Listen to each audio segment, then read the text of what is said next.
The restaurant had gone silent. The clinking of glasses stopped, the murmurs of laughter faded, and all eyes turned to the man standing in the middle of the room. His face was pale, eyes red, his hand trembling against his chest. He was a man everyone in that city admired, a billionaire known for his power, his control, his arrogance. But at that moment, he looked small, broken, and terrified. His voice cracked as he whispered to the young waitress standing before him, "Hug me," in front of them. Before we continue, if you believe in kindness, forgiveness, and second chances, please take a moment to like this video, share it, and subscribe to our channel, Kindness Thread. Your support helps us spread more stories that touch hearts around the world. The story began months earlier, far from the glittering dining halls and expensive suits. Ethan Moreau was a name that carried weight in every corporate building in the city. At only 40, he had built a business empire that stretched across continents, hotels, fashion, tech, you name it. But behind the polished smile and luxury cars was a man driven by something dark, guilt. Years ago, in his ruthless climb to success, Ethan had destroyed lives without blinking.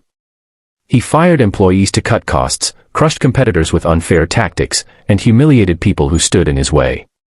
To him, emotions were weaknesses, and kindness was a luxury the poor used to justify failure. But everything changed the night his world fell apart. His wife, Lila, the only person who saw the broken boy behind his pride, died in a car accident while on her way to surprise him on his birthday. Ethan never forgave himself. He spent years burying the pain under work, pretending her loss was just another transaction, until the loneliness began eating him alive. He started seeing her face in the mirror, hearing her voice in his empty mansion. He could not sleep, he could not smile, and no amount of money could buy him peace. One evening, desperate to escape his own thoughts, Ethan walked into a small, cozy restaurant near the outskirts of the city, a place far from his usual world of champagne and contracts.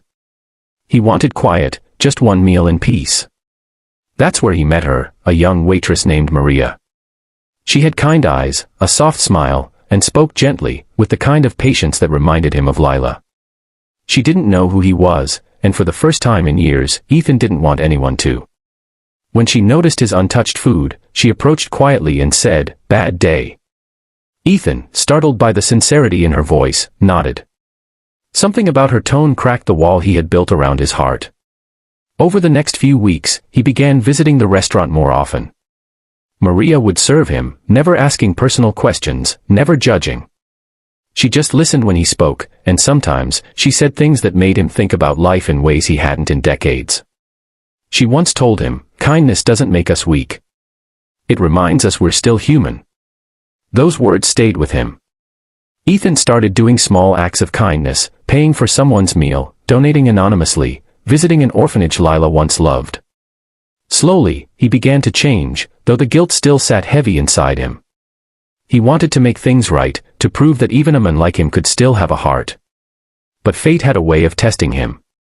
One afternoon, a large corporate dinner was scheduled at the very restaurant Ethan had come to cherish for its simplicity. He had recently bought the entire restaurant chain, a business move, he told himself, but deep down, it was because of Maria's presence. That night, he came dressed sharply, surrounded by his investors, lawyers, and associates, people who only respected him for his power. They laughed loudly, boasting about profits and deals, mocking those who couldn't keep up with the game. Maria was working that night, unaware that her kind customer, Ethan, was the same man who owned the company now sitting at her table. As she served drinks, one of the investors rudely snapped his fingers and made a cruel comment about her being just a waitress. The others laughed. Ethan froze. Something twisted inside him. He had once been that kind of man, arrogant, cold, blind to people's feelings. But now, watching Maria's quiet humiliation, shame burned through him. He stood up suddenly. The room fell silent. Everyone turned to look at him. His closest partner whispered, "Ethan, what are you doing?" But Ethan didn't hear him. His eyes were on Maria, who stood there, trembling slightly, trying to hide her hurt behind a forced smile. For a moment, he felt the weight of every cruel thing he had ever done pressing down on his chest. The faces of all the people he had crushed flashed before him. The restaurant seemed to blur. His heart pounded, and his voice, usually deep and commanding, broke as he spoke. "Hug me," he whispered hoarsely, tears stinging his eyes. "Hug me in front of them. Maria froze, confused. Ethan's expression said it all: pain, regret, fear. Fear of being seen as weak, of breaking the image he had built all his life. But he didn't care anymore. He needed this moment, not for the crowd, but for himself.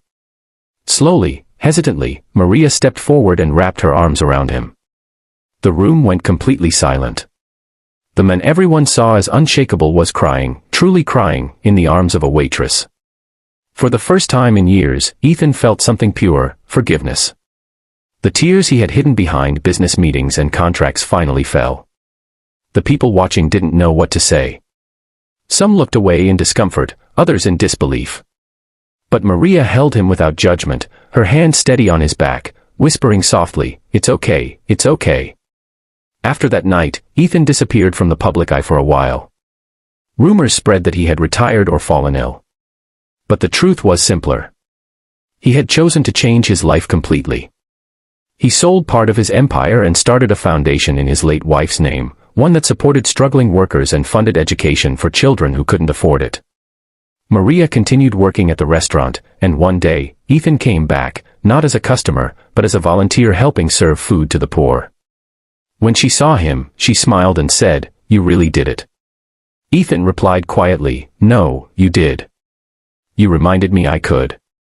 From that day on, the once feared millionaire became known for something else: compassion. He never forgot that moment in the restaurant when he had finally allowed himself to be human. Because sometimes, the greatest act of strength isn't power or pride, it's the courage to admit you need love, forgiveness, and a second chance.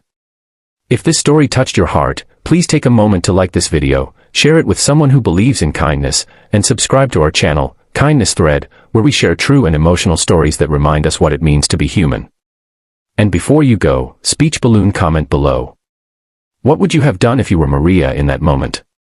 Would you have hugged him? Because sometimes, a single act of compassion can change a life forever. The woman in the emerald dress publicly apologized, not for her career, but because she realized the depth of pain her arrogance had caused. And the man, still preferring to remain silent and unseen, continued shaping the company with the same principles that had guided him all his life: dignity, kindness, and strength that does not require noise. If this story touched your heart, please like, comment, share, and subscribe. Your support helps inspire more people around the world. Before the story ends, I have one special request: comment, "Respect is priceless," if you believe true character shows when no one is watching. And so, in that unforgettable night of spilled wine and exposed pride, an entire company learned a lesson they would never forget: greatness isn't loud, power doesn't need to shout, and the worth of a human being can never be measured by appearance, wealth, or status. It is measured by the kindness they show, especially when they think no one is watching.